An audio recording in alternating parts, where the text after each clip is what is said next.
অনেকেই হয়তো red green প্যাটার্নের সাথে পরিচিত আছো, অনেকেই অনেকেই নাই, ঠিক আছে? তো যারা নাই তারা তাদের উদ্দেশ্যে একটি কথা বলবো, ভাই আপনারা আগে শিখে আসেন, ঠিক আছে? আগে শেখেন, তারপরে এইসব জায়গায় মাথা ঘামাবেন। আর যারা হচ্ছে আসো অলরেডি করতেছো বা শিখতেছো অনেকদিন ধরে, এখনো লসে আসো, তো ভাই কে কত লসে আসো একটু বলবা, ঠিক আছে? মানে ট্রেডিং মানে ভাই ইমোশনাল একটা জায়গা, যেখানে নিজের টাকা চলে গেলে আসলে ইমোশনালভাবে সব কিছু করতে হয় আর কি, হয়ে যায় ইমোশনাল, ঠিক আছে? যতই আপনি বলো না কেন যে আমি ইমোশনালভাবে করবো না, ঠিক আছে, লজিক মেনে চলবো, কিন্তু মার্কেটে আসলে উল্টোপাল্টা চিন্তা আর একবার লস হয়ে গেলে কাজ শেষ, ঠিক আছে? তো আজকে আমি $40 আর কি ডিপোজিট করেছিলাম। $40 ডিপোজিট করে, ঠিক আছে, আমি অবশ্যই মানি ম্যানেজমেন্ট ফলো করি, বাট আজকে মাথা উল্টাপাল্টা গেছিলো। সো একই লজিকে আমি ট্রেড করতে পারিনি, সো এই জন্য আর কি $25.5 লস, ঠিক আছে? তো $25 লস হইলে আর বাকিগুলো আমি উইথড্র নিয়ে নিছি আর কি, ঠিক আছে?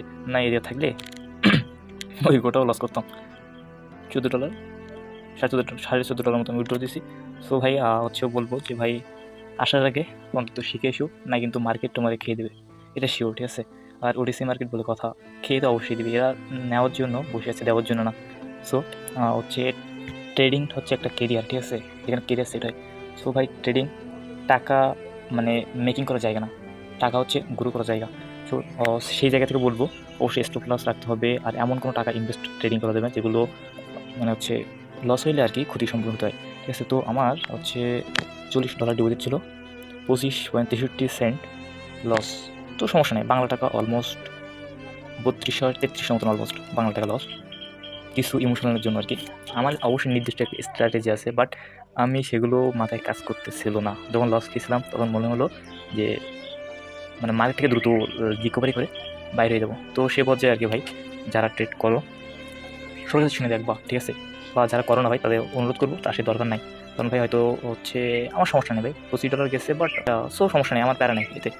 তো ভাই বলবো ট্রেডিংয়ে আসবা ভালো কথা, কিন্তু এমন টাকা ডিপোজিট করবা যেগুলো নষ্ট হয়ে গেলে বা ক্ষতি হয়ে গেলে সেগুলো হচ্ছে পরবর্তীতে এমন কোনো প্রেশার না করে তোমার লাইফে। আর তুমি যদি মনে করো ঋণী করে আসো বা ঋণী করে নিয়ে এসে বলো যে রেড গ্রিন প্যাটার্ন তোমার ইজি, বাট ভাই বলবো এটি কোনো ইজি প্রসেস না টাকা ইনকাম করার। তো একটাই কথা, শেখো বা লার্ন করো। অলমোস্ট আমি হচ্ছে প্রায় 10 মাস ধরে লার্ন করার পরে আগে $20 হচ্ছে ডিপোজিট করেছিলাম, বাট লস হয়েছিল। এখন $40 ডিপোজিট করে মানি ম্যানেজমেন্ট ফলো করার চেষ্টা করছিলাম, বাট গতকালকে, আজকে 2 তারিখ অলমোস্ট, গতকালকে 1 তারিখে হচ্ছে আমি প্রায় $9 লাভ করেছিলাম, যেখানে আমার হচ্ছে লাভ করার কথা ছিল $3, ঠিক আছে? মানি ম্যানেজমেন্টে 2 স্টেপে $3 লাভ করার কথা ছিল, সেখানে আমি $9 প্রফিট করি, এবং আজকে একই অবস্থা।